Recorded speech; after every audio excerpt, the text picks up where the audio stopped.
अस्सलाम वालेकुम बच्चों। हज़रत अबू हुरैरा रज़ी अल्लाह ताला अन्हु फरमाते हैं, रसूल सल्लल्लाहु अलैहि वसल्लम ने सदका फितर की निगरानी पर मुझे मुकर्रर फरमाया था। एक शख्स आया और दोनों हाथ भर कर गल्ला लेने लगा। मैंने इसे पकड़ लिया और कहा, मैं तुझे जरूर रसूल सल्लल्लाहु अलैहि वसल्लम के पास ले चलूंगा। इसने कहा, मैं एक मुहताज हूँ, मेरे ऊपर मेरे अहलो याल का बोझ है और मैं सख्त जरूरतमंद हूँ।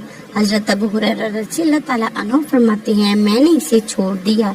जब सुबह हुई तो नबी करीम सल्लल्लाहु अलैहि वसल्लम ने मुझसे फरमाया, अबू हुरैरा, तुम्हारे कैदी ने कल रात क्या किया? अल्लाह ताला ने आप सल्लल्लाहु अलैहि वसल्लम को इस वाक़े की खबर दे दी थी। मैंने अर्ज किया, या रसूलल्लाह सल्लल्लाहु अलैहि वसल्लम, इसने अपनी शदीद जरूरत और अहलो-याल के बोझ की शिकायत की, इसलिए मुझे इस पर रहम आया। मैंने